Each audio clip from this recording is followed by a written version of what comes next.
aquí está grabando. Aquí todo está en vivo. Así, presuntos huachicoleros le quitaron un cargamento de gasolina robada. Huachicol, elementos de la Marina en el río Suchiate, en Chiapas. Madrugada en el río Suchiate, Chiapas, una zona conocida como el Armadillo. En la oscuridad, varias balsas y embarcaciones pequeñas se mueven aprovechando que nadie las ve.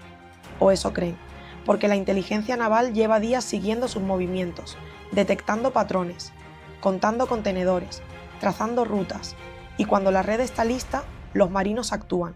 Disparos al aire, bidones asegurados, balseros detenidos, miles de litros de gasolina mexicana que iban camino a Guatemala se quedan en suelo mexicano. Lo que acabas de imaginar no es una escena de película, es lo que pasó hace días en la frontera sur, y es solo la punta visible de una operación criminal tan sofisticada que cuando entiendas cómo funciona vas a mirar diferente cada vez que pagues la gasolina. Mira, aquí está grabando. Aquí todo está en vivo. En vivo estamos todos. No puedes tirar. No puedes accionar. No puedes. Porque aquí está lo que ningún noticiero está conectando con claridad. Cada litro de gasolina que cruza ilegalmente el Suchiate es un litro que Pemex no cobra, que el gobierno federal no recauda y que termina encareciéndose en las gasolineras mexicanas. El huachicol no es un problema de frontera, es un impuesto invisible que paga cada mexicano que llena el tanque. Y el 90% del dinero que genera no llega a familias pobres de la frontera, llega a algo mucho más oscuro y mucho más poderoso. Los agentes actuaron con precisión, interceptaron el cargamento, aseguraron decenas de bidones con gasolina y detuvieron a varios responsables, entre ellos los llamados balseros. En los próximos minutos vas a entender exactamente cómo funciona esta operación, quién está realmente detrás y cuánto te está costando a ti personalmente este saqueo. Pero primero hay que entender el mecanismo, porque lo que estas redes construyeron en la frontera sur no es contrabando improvisado, es ingeniería criminal, y cuando lo veas vas a entender por qué es tan difícil de parar. El huachicol en la frontera sur no es un grupo de personas llenando cubetas en un ducto roto, es una operación con logística, con inteligencia propia, con roles especializados y con una eficiencia operativa que llevan años perfeccionando. Para entenderla hay que seguirla desde el principio hasta el final porque cada paso del proceso revela algo sobre el nivel de sofisticación que estamos enfrentando. Todo empieza en los ductos de Pemex. Las redes identifican los puntos más vulnerables de la red de distribución, tramos alejados de centros urbanos, zonas de selva o río donde la vigilancia es menor y donde una intervención rápida es más difícil de ejecutar. Ahí instalan tomas clandestinas, conexiones ilegales que succionan el combustible directamente del ducto principal, hacia contenedores improvisados escondidos en la vegetación o bajo tierra. A 10 metros se encuentra este túnel que estaba simulado por una cisterna y que tenía 22 metros de largo y por lo menos unos 70 de alto para que pudieran desplazarse fácilmente los presuntos delincuentes que conectaron dos tomas clandestinas al poliducto que va de la refinería de Pemex Miguel Hidalgo en Tula. Ese sistema de detección por presión es la principal herramienta que tienen las Fuerzas Armadas para localizar las extracciones en tiempo real. Cuando la presión cae en un tramo específico del ducto, la alerta llega de forma inmediata y permite desplegar un operativo antes de que el combustible complete su recorrido hacia la frontera. Pero las redes también lo saben, por eso operan de madrugada, en ventanas de tiempo cortas y con sistemas de vigilancia propios, los llamados balseros, que monitorean los movimientos de las fuerzas de seguridad y avisan cuando hay presencia militar en la zona. Una vez extraído el combustible se almacena en bidones y contenedores que se trasladan por caminos de tierra y pasos ciegos hasta el río Suchiate. Ahí entran las balsas, cruces rápidos, nocturnos y coordinados que en cuestión de minutos mueven volúmenes que representan miles de pesos en pérdidas para Pemex y para el erario mexicano. Pero el operativo en el Suchiate fue solo uno de los golpes de esta semana, porque en Hidalgo las Fuerzas Armadas encontraron algo que cambia completamente la escala de este problema. Algo que llevaba meses operando bajo tierra literalmente sin que nadie lo viera. Hay un hallazgo en esta historia que detiene cualquier conversación cuando lo describes con detalle. No está en la frontera sur, está en Sayula, Hidalgo. Y cuando las autoridades lo encontraron entendieron que el huachicol no es solo un problema de balsas nocturnas en el Suchiate. Es una industria con infraestructura permanente, con inversión de capital real y con una capacidad de camuflaje que llevó meses sin ser detectada. Lo que encontraron fue un sistema de túneles de más de 20 metros de largo, no improvisados, no excavados con palas en una noche. Túneles construidos con planificación, con materiales, con estructura suficiente para que una persona se desplazara por su interior con facilidad, y camuflados de una forma que explica por qué nadie los encontró durante tanto tiempo. Estaban simulados como cisternas y fosas sépticas convencionales. Desde afuera no había nada que alertara sobre lo que había debajo. 2 tomas clandestinas conectadas directamente al poliducto principal, no a un ducto secundario ni a una línea de distribución menor. Al poliducto que sale de una de las refinerías más importantes de México. Eso no es oportunismo criminal. Es una operación planificada por personas que conocen con precisión la infraestructura energética del país, que saben exactamente dónde conectarse para maximizar el volumen extraído y que tienen los recursos para construir la infraestructura necesaria para hacerlo de forma continua y discreta durante meses.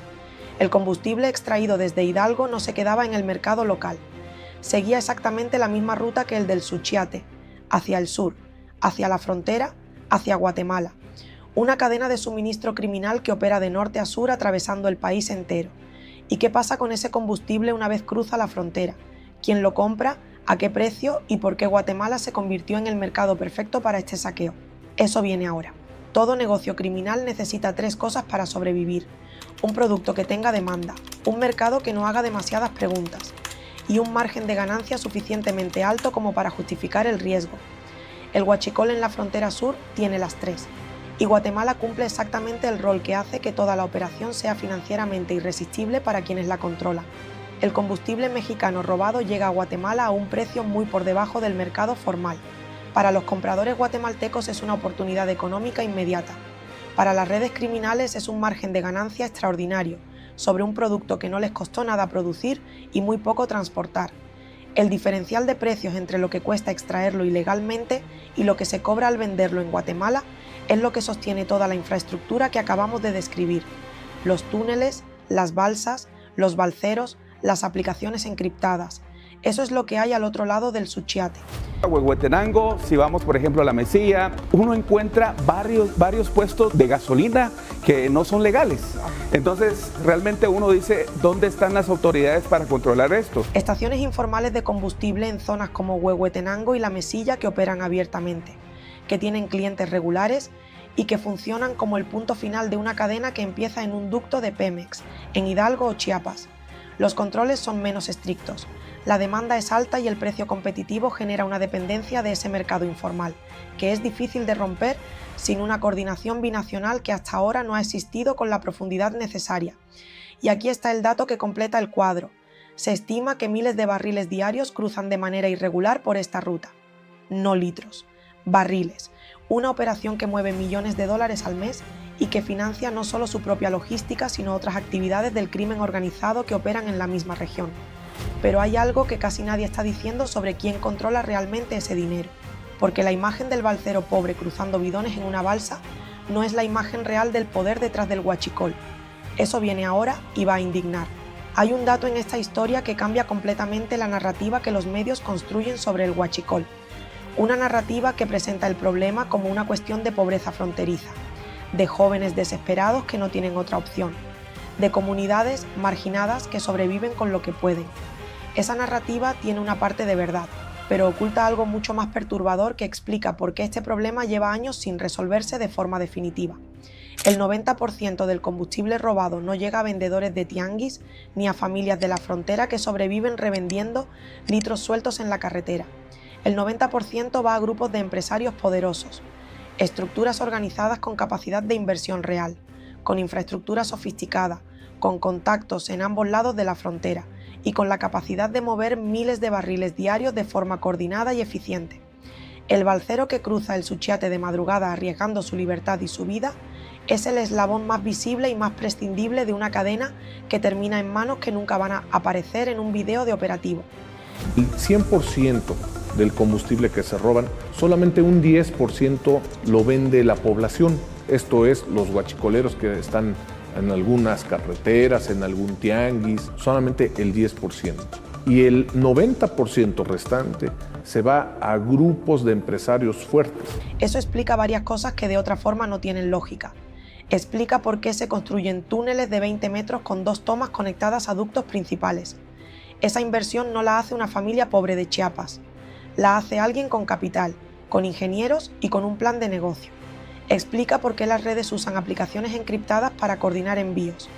Eso no es tecnología de supervivencia, es tecnología empresarial aplicada al crimen, y explica por qué, a pesar de los operativos, de los decomisos y de los detenidos, la operación nunca se detiene completamente, porque los balceros son reemplazables. Las estructuras empresariales detrás no desaparecen con una detención en el río. Mientras las cámaras enfocan los bidones y los marinos, el dinero real fluye hacia otro lado, y ese dinero sale de algún lugar concreto, sale del bolsillo de cada mexicano que llena el tanque. La conexión entre el huachicol y el precio de tu gasolina es más directa de lo que imaginas. Eso viene ahora. Vamos a hacer un ejercicio concreto. La próxima vez que llegues a una gasolinera y veas el número en la pantalla antes de pagar, piensa en esto. Una parte de lo que estás pagando no corresponde al costo real de producir, refinar y distribuir ese combustible. Corresponde a compensar un agujero que las redes del huachicol abren cada día en las finanzas de Pemex. Un agujero que alguien tiene que tapar. Y ese alguien eres tú. El mecanismo es directo aunque invisible. Pemex produce combustible, lo distribuye a través de sus ductos y lo vende a las gasolineras. Cuando las redes criminales extraen ilegalmente miles de barriles diarios de esos ductos, Pemex pierde el ingreso de esa venta. Esa pérdida se acumula en los estados financieros de la empresa. Presiona al gobierno federal que la subsidia y termina traduciéndose en precios más altos para el consumidor final, o en menos recursos disponibles para inversión en salud, educación e infraestructura. Exigen que las Fuerzas Armadas utilicen toda la fuerza necesaria para frenar este saqueo sistemático que afecta directamente el bolsillo de los mexicanos. Ya basta de que se lleven nuestro petróleo mientras aquí pagamos precios altos. Eso no es una proyección teórica, es lo que comunidades enteras en Chiapas y la frontera sur llevan años denunciando. Ven salir el combustible de noche en balsas, y al día siguiente pagan los mismos precios altos en la gasolinera de su pueblo. La paradoja más brutal de este saqueo es que las regiones más afectadas por el huachicol son también las que menos se benefician de él. El dinero real no se queda en la frontera, se va hacia arriba en la cadena, hacia las estructuras empresariales que controlan el negocio, hacia cuentas que no tienen ninguna relación con las comunidades donde opera el crimen. Y mientras tanto, los jóvenes de esas comunidades son reclutados como balceros con promesas de dinero fácil. Arriesgan su libertad por una fracción mínima de lo que genera la operación. Son el escudo humano del negocio. Y a veces literalmente, porque las redes no dudan en poner mujeres y niños al frente de los operativos para dificultar la intervención de las Fuerzas Armadas. Entonces, ¿qué está haciendo México para cerrar esto de forma definitiva? ¿Y qué tan cerca están de desmantelar no solo las balsas, sino las estructuras empresariales que las financian? Eso es lo que cierra este vídeo. Hagamos el balance final. Un operativo nocturno en el Suchiate con disparos de advertencia y bidones recuperados. Túneles de 20 metros camuflados como fosas sépticas en Hidalgo, conectados directamente a los ductos de Pemex. Miles de barriles diarios cruzando hacia Guatemala. El 90% del dinero generado llegando a estructuras empresariales que nunca aparecen en un video de operativo. Y el mexicano de a pie pagando la cuenta cada vez que llena el tanque. Eso es lo que está pasando. Y hay que decirlo con la claridad que merece. Lo que me parece más importante de todo esto no es el operativo en sí, es la pregunta que el operativo no responde. Recuperar bidones en el río y detener balceros es necesario, es correcto. Es lo que tiene que hacer una Fuerza Armada que protege el patrimonio nacional. Pero los balceros son reemplazables. Mañana hay otros. La semana que viene hay más, porque las estructuras empresariales que financian toda la operación siguen intactas mientras las cámaras enfocan el río. Miles mexicanas pagan el costo de este saqueo mientras las mafias enriquecen sus bolsillos. En la frontera sur, el fenómeno ha transformado comunidades enteras. Lo que antes eran pueblos dedicados a la agricultura y el comercio ahora ven cómo el contrabando se convierte en una actividad económica dominante. La indignación ciudadana es legítima y comprensible, pero la solución no está solo en más operativos fluviales, ni en más túneles descubiertos. Está en ir detrás del 90%. Está en identificar, investigar y desmantelar las estructuras empresariales que convierten el robo de petróleo en un negocio de millones de dólares mensuales. Eso requiere inteligencia financiera, cooperación binacional con Guatemala y voluntad política para tocar intereses que claramente tienen poder e influencia. México tiene las Fuerzas Armadas para ganar la batalla del río. La pregunta es si tiene la determinación institucional para ganar la guerra de fondo contra quienes realmente se están quedando con el patrimonio energético de todos los mexicanos. Si este análisis te encendió algo por dentro, antes de irte quiero que veas el vídeo que publicamos hace unos días, porque este patrón de saqueo a México no se limita a los ductos de Pemex. Un cubano agredió a un repartidor mexicano en Cancún, y México le cerró las puertas para siempre en una historia que también habla de límites, de soberanía y de hasta dónde llega la paciencia de este país. Lo encuentras justo aquí arriba. Y si quieres seguir entendiendo cómo se mueve el tablero latinoamericano, sin filtros y sin agenda, suscríbete a Educamérica ahora mismo. Aquí contamos lo que otros no cuentan con los datos que otros no juntan. ¿Crees que México está yendo detrás de los verdaderos responsables del huachicol? ¿O que los operativos solo tocan la superficie del problema? Dímelo abajo en los comentarios.